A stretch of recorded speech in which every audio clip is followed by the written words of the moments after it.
Van Gogh was a game changer. Okay, so his painting, they're either paintings before or after Van Gogh, right? He was the watermark of the period in between because he created a whole new way of seeing.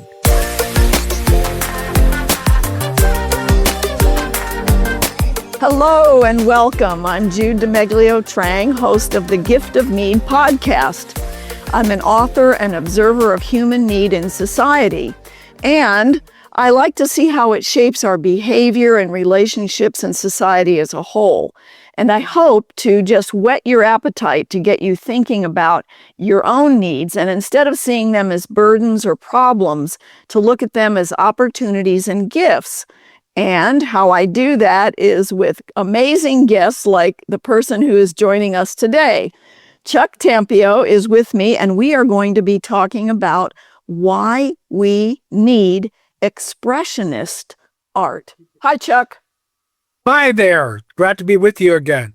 Yeah, Chuck is joining us from Tucson, Arizona, and I am in Melbourne, Australia, and we just love the wonders of technology. Who could have imagined? Feels like you're right next door. Yeah, it's great. So, Chuck, why don't you start by telling us a little bit about your background and what you did for your career? Sure. Well, I think, one of the most sort of formative parts of my growing up was a semester I spent at the University of Florence in Italy. And while I was there, I had known nothing about art. And so I lived in, probably the art capital of the universe in Florence, and was able to pop into the Uffizi every day, which I did a great deal of the time. So I was introduced to art that way, and it was a passion of mine. And so when I got ready for graduate school, I applied to Syracuse University, actually, because they had a program with these mud puppies, where the young people were going to Florence to help out after the big flood. So, but I didn't take that route. I decided to to masters in English literature, and that didn't work out either. So I got involved in civic education and education management. So I wound up managing the operations of the Close Up Foundation, and then I finished my career as president of Earth Force, an environmental and civic organization. So that's in brief my background.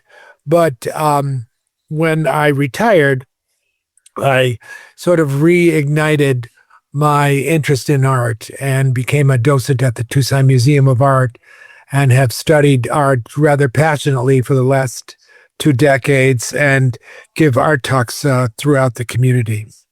Yeah, well, and it's not surprising that you went from your career into volunteer work, because you were also, you didn't mention this, in one of the first cohorts of the Peace Corps, which began under President John F. Kennedy. So today, folks, we're going to be discussing art, but in specific, the life and works of Vincent van Gogh. So Chuck, tell us a little bit about your passion for Van Gogh. I know he was a Dutch painter. He was working in the late 19th century. Impressionist art had been developed in France during the mid-19th century. But did that art style have much influence on him? And what was Van Gogh's training in drawing and art?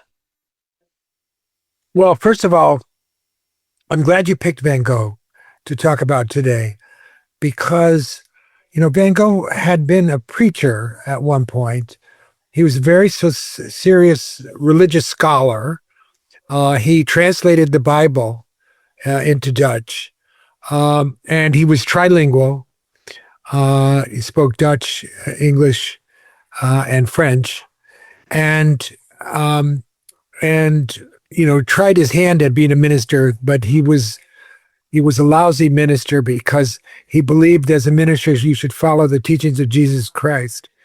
and including giving away all your valuables to the poor and everything. And so his parishioners didn't like him because they wanted a more fancy dressed preacher. And he looked like a coal miner when he walked into the church. So, but I'm saying this because what motivated Van Gogh, unlike most artists, I suppose, is that he believed in the power of art to heal. So, he really believed in the healing power of art to put you in touch with your own humanity, to put you in touch with empathy for other people, to appreciate the joys of nature. So he believed actually that art can help heal the world. And isn't that interesting? I mean, you look back and you say, aren't you glad that I would call them the Pharisees of 19th century Netherlands rejected him or gave him enough grief that he moved on into art? Because even for me, as somebody who's a person of faith, art is of paramount importance because I believe the world is beautiful. The as much as we can make it beautiful, it's like you said, a healing power in so many ways for so many things. So, well, the Impressionism of his peers, he moved beyond that, from what I understand, to become known as one of the forerunners of German Expressionism, which wasn't really defined as a movement until the turn of the 20th century. So starting off, could you explain the difference between Impressionism and Expressionism? Yes, they're often confused. Impressionism was, its goal was beauty, and they wanted to represent gorgeous pictures where the evidence of the paintbrush was there, so that the human hand, you could feel the human hand behind the work of art, and put you in contact with the painter, the creator. And so the thing represented was not important, whether it be the front of a cathedral or a haystack, but it was just an opportunity to present color and form, and without trying to be representational at all.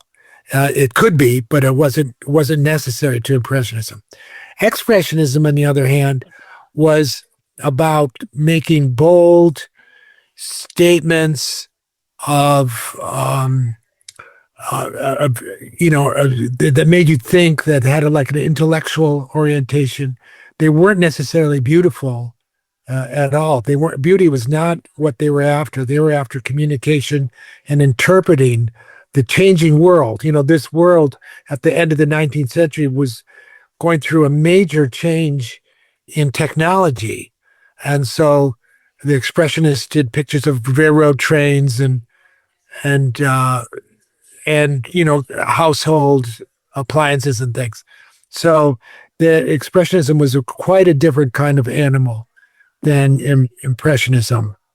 Yeah, so that seems to me that, in a sense, Impressionism focused on capturing the beauty of the world around them, which could be said to be not maybe not particularly honest. It certainly wasn't like the Dutch masters, the realistic painting, right? But in a sense, it was almost like presenting a fairy world. Everything's beautiful, whereas Expressionism seemed to get to the heart of things and convey a sense of turmoil, maybe inner turmoil, maybe turmoil in the world or in society. So, and those changes reflected in the art, right? So this brings us to why, I guess, Van Gogh is of such interest to so many people still to this day. What turmoil was happening in his life personally that drew him to expressing his life in this way?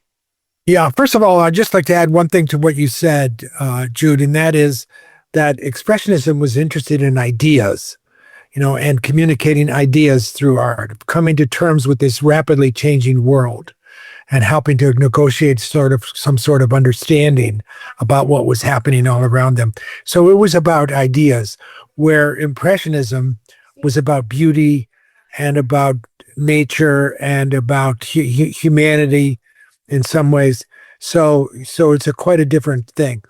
Now, with respect to Van Gogh, he's a really interesting article artist to talk about in terms of these two different forms of, creative genres, Expressionism and Impressionism, because he was both and he was neither. He was a game changer. His last painting, which many people are still remember from the Kirk Douglas movie, of the crows flowing around, going around the cornfield, and with the last painting of his life. And in some ways, it was the last painting of his life, but the first modern art, painting of modern art. And it was where modern art began in 1890, which is the year that he died. But to talk a little bit about his life, he was pretty much a failure at everything he did. He tried a number of different careers, including as an art dealer and as and as an art dealer, he told people what they should like, and rather than trying to tell them to accept what they did like. So he was not a very successful painter, and he was eventually, representative of art, and so he was eventually fired. From that, he worked in a gallery in Amsterdam and one in London. Yeah, he failed at everything, and I think probably the most important failure of his life was his failure at love. He in many ways throughout his career as a painter, and I want to talk about that in a second. But throughout his career, his paintings, so many of his paintings could be seen as looking for love, and there are many paintings with couples on them, like, a couple of workers in a hayfield sleeping on a haystack in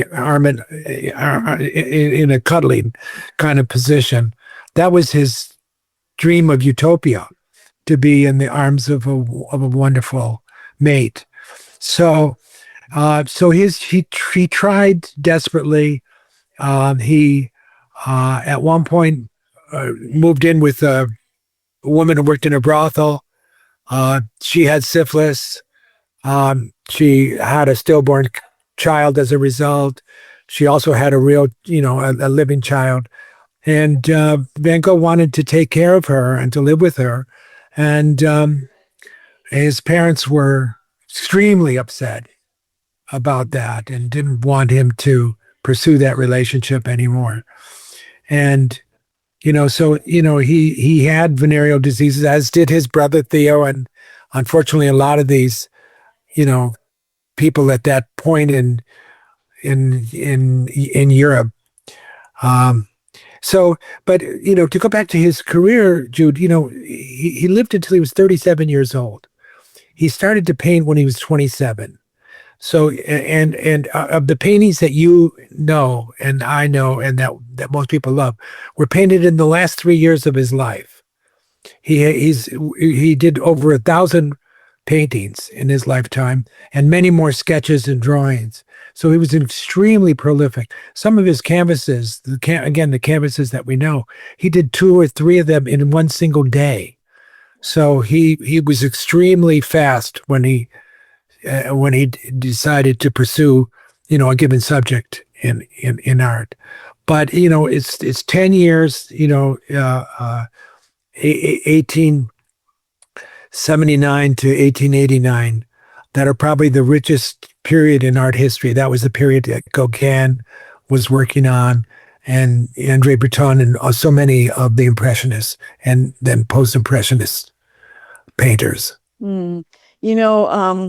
So if I remember correctly, during that, he only sold one painting in his entire life. So a number of paintings that he created compared to that one painting. So how is it that his paintings have become so well known and so famous? Well, Jude, Van Gogh was a game changer. Okay, so his painting, they're either paintings before or after Van Gogh, right? He was the watermark of the period in between because he created a whole new way of seeing. And so it's no surprise that his paintings weren't sold. They were so new. It was a new kind of art that it took people really decades to understand it. And in fact, we're still trying to understand what he was trying to tell us. I think his paintings are sort of postcards from the past to the future, and he's trying to tell us what he knows about life and what he thinks is a life well lived. And so he's trying to communicate that through the millennia. And so, again, his paintings were so different that they didn't have immediate commercial appeal. The one painting he sold in his life was a gorgeous painting of a grape harvest, filled with color and brilliant reds and oranges and blues, and what happened is, from a commercial point of view, just looking at this for a second, his sister-in-law Theo's, his brother Theo and Vincent had a very, very strong relationship with each other. In fact, Theo supported him and gave him the wherewithal to pursue his time as an artist.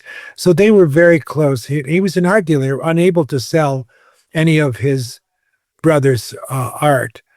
But when Van Gogh died, Theo died right afterwards. They were so close that I think that Theo lost his interest in living after his brother Vincent died. And so he died just 6 months later. And they were later, his body was brought to lie next to Vincent's grave by Theo's wife, Jo Bunger. And Jo Bunger plays an extremely important part in communicating the paintings and the work of Van Gogh. She was a brilliant marketer. She brought some of his paintings to museums and hung them there for free and took them back. And so, then they were able to sell the paintings that were left by saying, well, this is by a painting that's hanging in this gallery. So she was a brilliant marketer, and she also published the letters, these wonderful letters between Vincent and Theo. And in fact, some literary people will go as far as to say that even if Van Gogh hadn't painted, he would probably be a famous man because of the brilliance and interest of the correspondence between him and Theo. That's interesting. I was at a website that has all of those letters, documented. You can open the files for them, and the hundreds of letters he wrote to his brother, not just his brother, but his friends, right? Yeah. And in one of his letters, I love this quote: "Art is to console those who are broken by life." Yes. And, clearly he viewed his work as a way to process his own pain, and by extension to offer comfort to others. I mean, he was aware of his mental illness, and you want to comment a little bit about that? Yeah. He knew he was, he had troubles, and, he had fainting spells. I think, there's been a lot of diagnoses since he died. And I think the current thinking of the medical community, when they look at his life and his letters and Theo's letters, is that he was bipolar. That's the most recent. That's the most recent interpretation of his medical problem. And he knew that he suffered from that. Previously, by the way, they thought it was epilepsy. But whatever, at the last year of his life, he voluntarily committed himself to an insane asylum in Auvers-sur-Oise in southern France. So he searched there for help, and in fact, it was in his room in the asylum that he looked out the window and what he saw became Starry Night, his most famous work. So, that was, that was painted when he was in the throes of evident symptoms of his disease.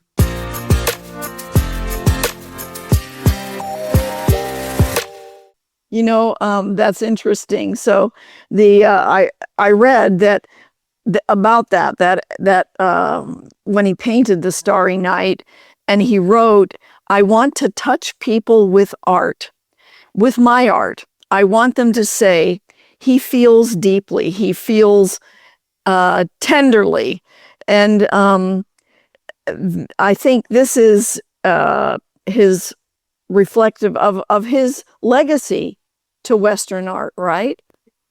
Yeah, and that quote that you gave is one of the last statements of his life, one of the last letters to Theo.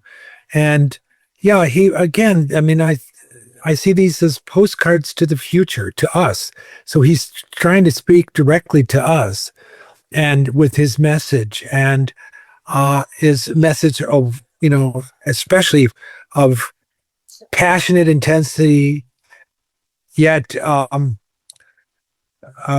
passionate intensity, yet, a kind of tenderness and a softness about his message.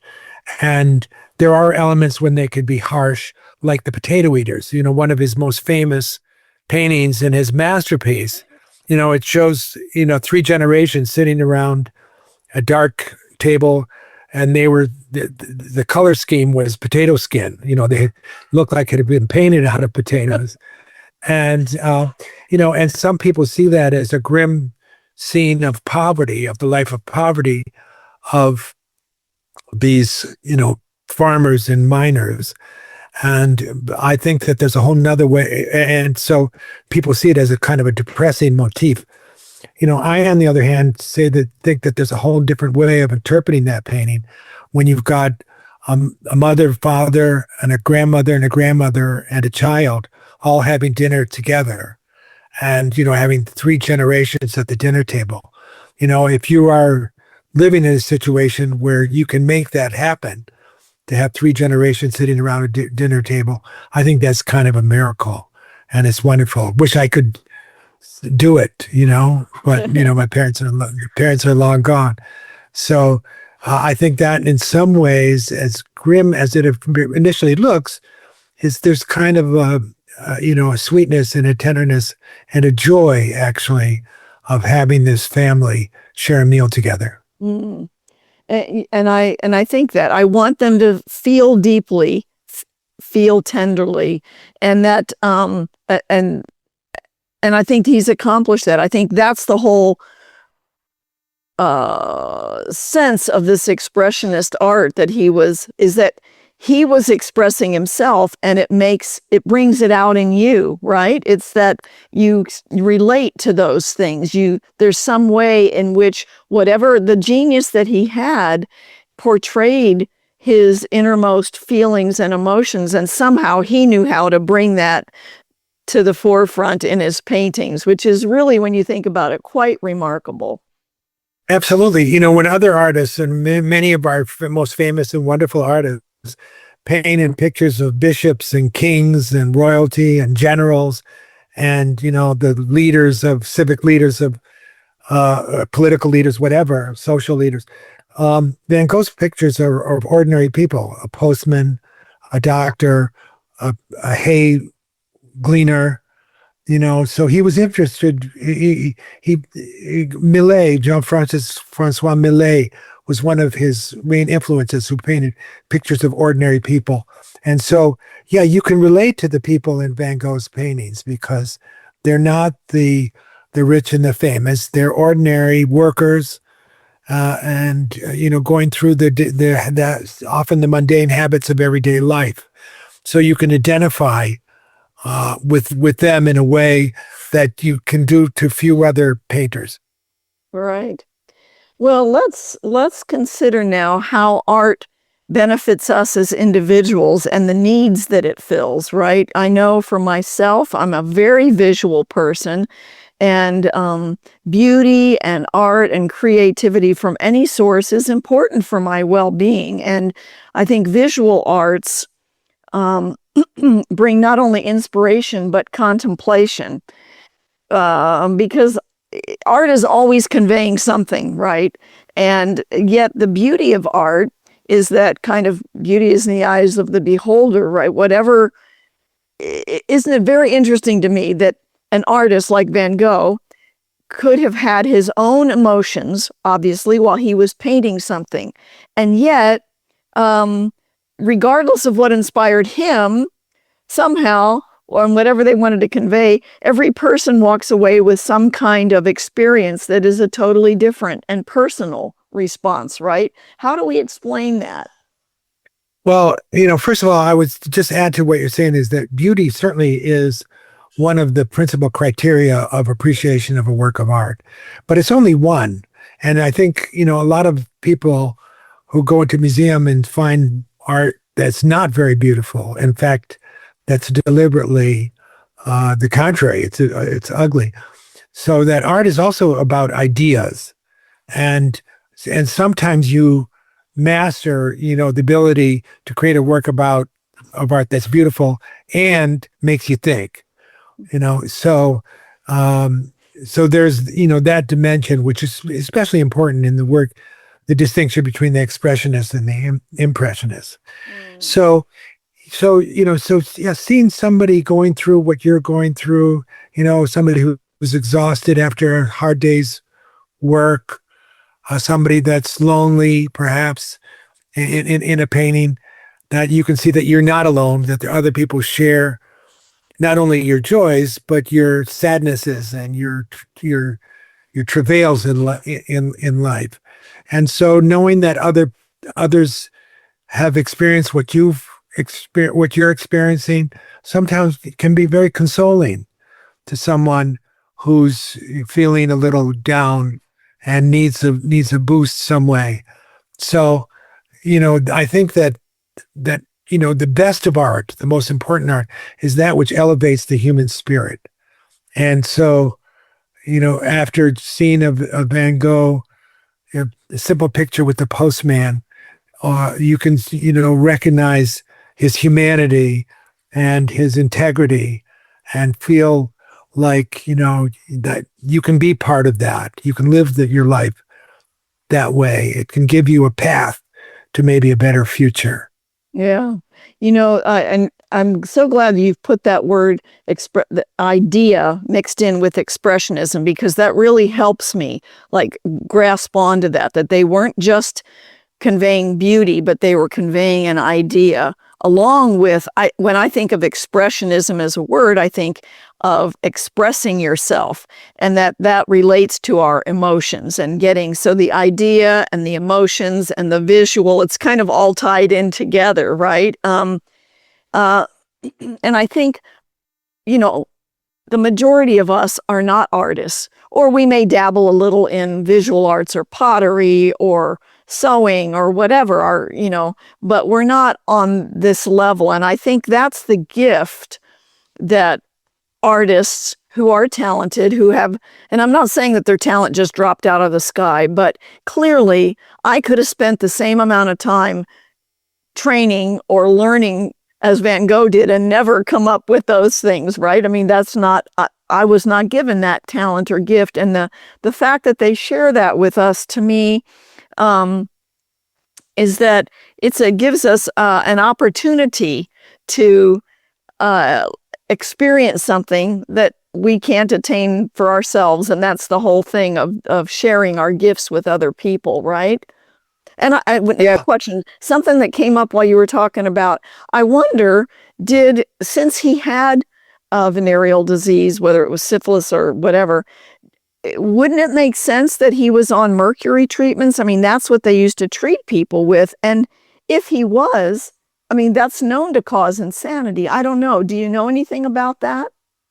Well, I do know that, he and his cohorts were all frequenters of brothels. and especially when he was the last 2 years of his life when he was living in the south of France. And so they had, they know they had syphilis, they had gonorrhea, they had clap, then they had all kinds of venereal diseases. And in some instances, the cure was worse than the disease. So, they suffered from very, very bad quality of medical care. And in fact, when Van Gogh, when he was shot in the stomach, and this amazing path that the bullet took avoided all of his internal organs, and a simple bottle of hydrogen peroxide probably could have saved his life. So because he didn't get very good medical care. So that was part of that. But what you were saying before, though, Jude, I want to comment on, because appreciation of art is depends what's on the canvas, or it's on the work, but it's also dependent on what you bring to that canvas, your life experience, and how your life experience relates to how you appreciate a different kind of work. So if you're basically sad, you can see some of the sadness elements in a work of art.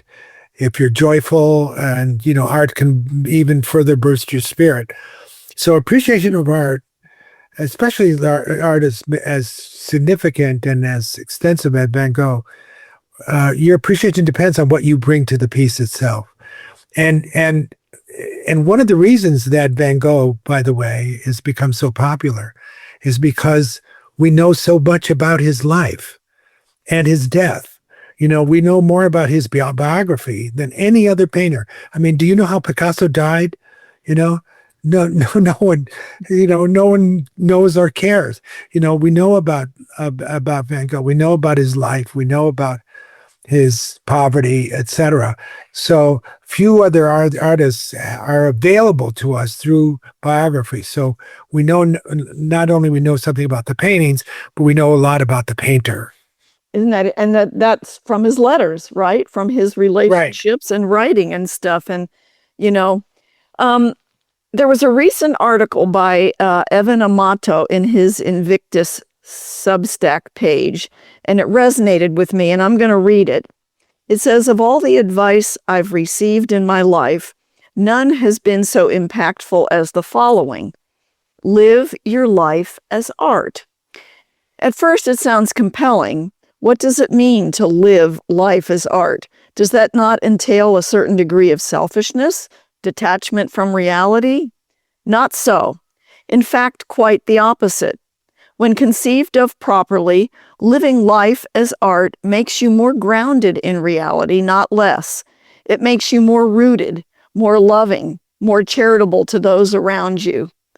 So, how do you feel about that in regard to Van Gogh, and then also in regard to your own life, Chuck? Well, I think that, you can add an element of creativity to anything you do. And my advice would be to add an element of creativity to everything you do.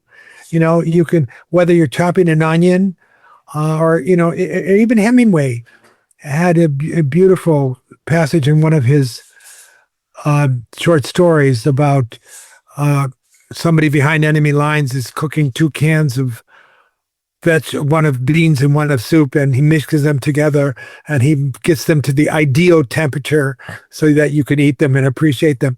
And there's this kind of a Zen quality of doing something well, regardless of what it is. And often doing something well requires creativity.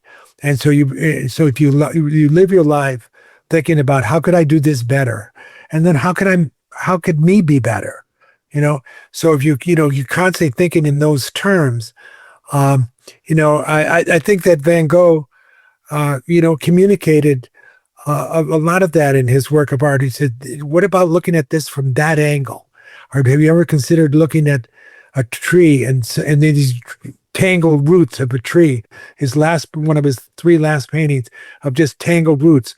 And I think that he was trying to communicate the complexity of life and the interrelatedness of all things, and those tangled up roots. So he's trying to teach us a way of thinking about, how you might choose to not only to live your life, but to see what's going on around you and see how things relate to each other in perhaps ways that you haven't considered before.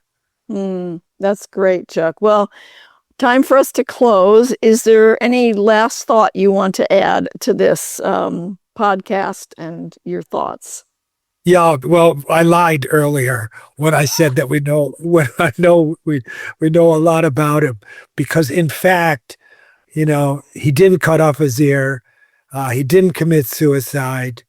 A lot of the things that we thought we knew about him are not really true. And it would take another whole broadcast to go into it. But I think he was, there's a lot of evidence that he did not commit suicide. In fact, I doubt it very, very strongly.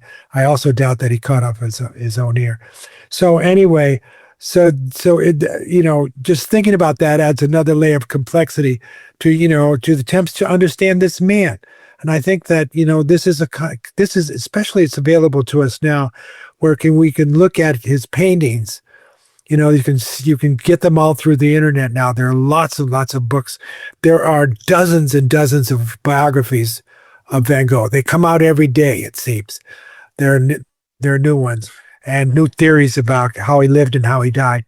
So I think that he has a lot to teach us, and I think that that he achieved his goal at the end, and that he offers consolation to those of us who are alive today in many different ways.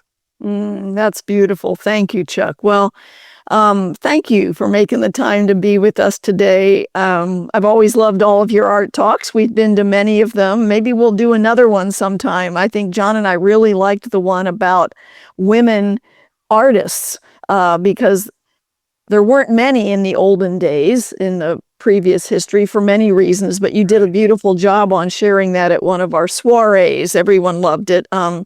And also, thank you for talking about how the needs we all have for expressing ourselves through various forms of art can become opportunities and gifts and meet the needs of individuals and communities and society as a whole around us, and which in turn brings joy and fulfillment to us all. So thank you. My pleasure. I do think that what you talked about, the necessity and the value of expressing yourself, but I just would add to that, learning how to appreciate how others have expressed themselves, and learning from what they have, they've taught us through their own creativity as well. Yes, it can't help but enrich you, right? So, folks, you can check out more information on Van Gogh at the website of the Van Gogh Museum in Amsterdam, which is a wonderful museum. John and I were able to visit a few years ago when we were in the Netherlands. I'll have the web link in the show notes. It's the Van Gogh Museum.nl for the Netherlands. The great music you're hearing was written and produced by Gabe Kubanda at Kubanda Music. You can find him on any streaming service. The engineer is Ray Ingenieri of 3rd Street Productions in Tucson, Arizona. Please consider following and rating this podcast and subscribing to my free Substack newsletter, where you can get all the podcasts and articles that relate to each one for free. I'd love to hear from you. Bye.